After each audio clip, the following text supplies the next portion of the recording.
दोस्तों चीता इस धरती का सबसे तेज दौड़ने वाला जानवर है। ये केवल कुछ सेकंड में ही 100 किलोमीटर प्रति घंटे की रफ्तार पकड़ सकते हैं। लेकिन एक सच्चाई ये भी है कि आपकी एक विशेषता दूसरी विशेषता को कम कर देती है। पतला शरीर होने की वजह से ही चीता इतना तेज दौड़ पाते हैं, लेकिन इनका यही पतला शरीर अन्य बिल्लियों के मुकाबले इन्हें कमजोर बनाता है। यही वजह है कि चीता अपने शिकार को दौड़ा के पकड़ तो लेता है, लेकिन इसे अपने शिकार को मारने के लिए बहुत संघर्ष करना पड़ता है। कई बार तो ऐसा भी होता है कि शिकार ही इन पर हमला कर देते हैं। ऐसी परिस्थिति में इन्हें अपनी जान बचाना भी मुश्किल हो जाता है। यहाँ इस वीडियो में ये मादा चीता कई दिनों से शिकार के तलाश में थी। इतना ही नहीं बल्कि इसके बच्चे भी भूख से परेशान थे, इसीलिए ये दौड़कर एक इम्पाला को अपना शिकार बना लेती है। अपनी माँ को शिकार करता देख इसके बच्चे भी शिकार पर हमला कर देते हैं। इम्पाला खुद को बचाने के लिए चीता पर हमला कर देता है। इसके हमले से कमजोर मादा चीता खुद को नहीं संभाल पाती। इम्पाला काफी दूर तक चीते को घसीटता हुआ ले जाता है। आपको बता दें कि इसका एक सींग मादा चीता के पेट को फाड़ भी चुका है। आप देख सकते हैं कि कैसे ये मादा चीता घायल हो चुकी है। इस वीडियो में भी आप देख सकते हैं कि कैसे ये मादा चीता घायल हो चुकी है। इसके घायल होने का सीधा सा मतलब ये है कि अब ये दौड़ नहीं पाएगी, जिस वजह से इसका शिकार करना लगभग नामुमकिन है। आगे चल के न केवल ये खुद बल्कि इसके बच्चे भी भूख से भिलकते रह जाएंगे। आपको बता दें कि चीते के बच्चों के लिए सबसे बड़ा खतरा शेर होते हैं। शेर इन चीतों के बच्चों पर हमला कर इन्हें मार डालते हैं। दोस्तों जब चीता के बच्चे छोटे होते हैं तो उनका लुक थोड़ा अलग होता है। दरअसल इनके शरीर पे सफेद रंग की परत जमी होती है, जो कि देखने में हनी बेजर जैसी दिखती है,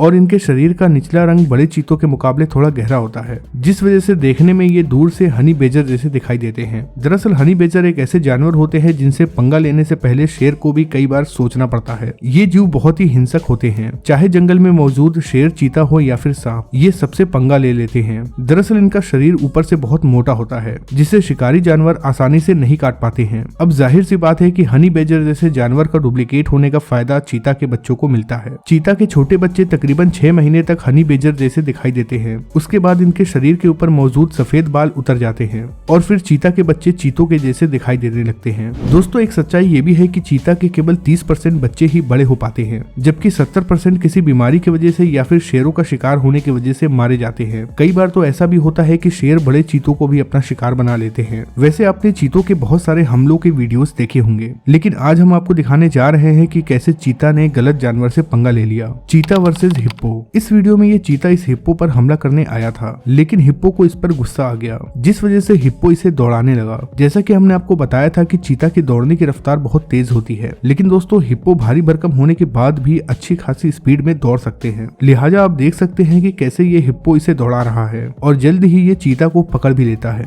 बड़ी मुश्किल से चीता खुद को हिप्पो से बचा पाता है। चीता वर्सेस हाइना। यहाँ इस अगली वीडियो में कुछ चीता इस शिकार को खा रहे थे। इतने में ही आसपास हाइना का झुंड आ जाता है और फिर ये हाइनास एकदम से इस शिकार पर टूट पड़ते हैं। हाइनास को देखते ही ये चीता यहाँ से भागने लगते हैं। इन चीतों को अच्छे से समझ में आ गया था कि हाइनास से फाइट करना उनके बस की बात नहीं है। यहाँ इस अगली वीडियो में भी कुछ चीता अपने शिकार को खा रहे थे। तभी इन पर एक लकड़बग्घे की नजर पड़ गई और वो शिकार छीनने के लिए इनमें से एक चीता पर हमला कर देता है। पहले तो ये चीता शिकार को लेकर यहाँ से भागता है, लेकिन जब उसे लगने लगता है कि हाइना उसके लिए खतरा हो सकता है तो वो शिकार को वहाँ छोड़कर भागने लगता है। पर उसके बावजूद भी ये हाइना उसका पीछा नहीं छोड़ते हैं और उसे दौड़ाने लगते हैं। अपनी जान बचाने के लिए चीता को पेड़ पर चढ़ना पड़ता है। चीता को ये बात पता थी कि हाइनास पेड़ पर नहीं चढ़ पाते हैं, लिहाजा पेड़ ही उसके लिए सबसे सुरक्षित जगह होगी। चीता वर्सेस लायन। दोस्तों यहाँ ये चीता आराम कर रहा था, तभी न जाने इस शेर को चीता पर क्यों गुस्सा आ गया और फिर वो दौड़कर चीता का पीछा करने लगता है। तभी शेर का एक और साथी भी आ जाता है। जल्द ही ये चीता शेर के चंगुल में होता है। शेर चीता के मुंह को दबोच लेता है। ये तो हमने आपको पहले ही बताया है कि चीता शारीरिक रूप से अन्य शिकारी जानवरों के जैसे ताकतवर नहीं होते हैं, लिहाजा आप यहाँ देख सकते हैं कि कैसे ये चीता शेर के सामने भीगी बिल्ली बन गया है। इतने में ही शेर का एक और साथी आता है और चीता के पैरों को दबोच लेता है। इस चीता को देखकर तो ऐसा लग रहा है कि इसके अंदर मुकाबला करने की बिल्कुल भी हिम्मत नहीं बची है।